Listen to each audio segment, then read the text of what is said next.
intensyon ng PNA? Hi, good morning, GM. Residente po ako ng malapit sa Tulyahan River sa Novaliches, Quezon City.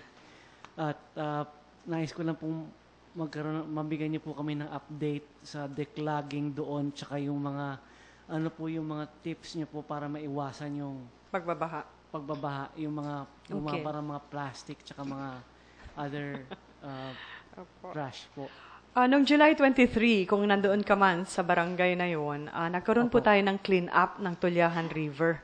Hindi ba? Nandun tayo lahat. Opo. This was led by the DILG together with the Armed Forces of the Philippines.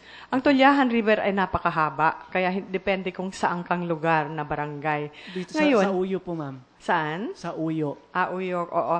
So anyway, this is one of the rivers that we have to clean, no?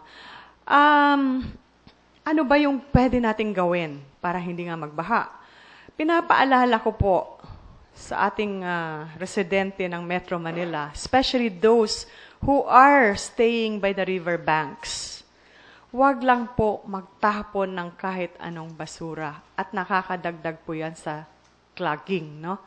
At nakikita natin in almost all our esteros, creeks, and rivers, basura po ang nakikita natin. Unfortunately, hindi ko ho dala yung aking tape para makita ng madla gaano kakapal ang basura diyan sa mga esteros. Pakiusap lang po namin, huwag magtapon ng kahit ano. Ang dahil po, ang sinasabi na ngayon ng ating DILG, binigyan na po sila ng utos, ang mga barangay kapitan.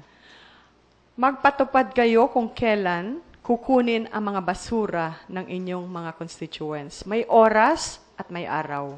Doon lang ho sila maglalabas sana ng basura. Huwag doon sa diretso sa ilog.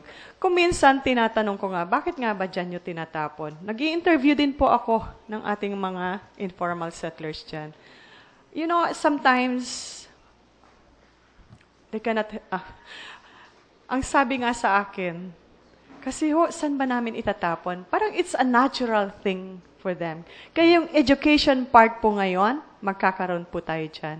Ang DILG will be doing this, DNR will be doing this, MMDA din po. Itong ating August Blitz na gagawin, may education component po yan. Pahabol po, dito rin po sa bandang Visayas Avenue, pag medyo nalakas po yung ulan. Baha na rin. Opo, dahil din doon po sa yung ilog po doon sa banda ron sa may Kulyat. Opo. Yun po yung It's isa all din in our list, sir. So, magkakaroon din po tayo dyan ng declogging. Thank you po. Opo.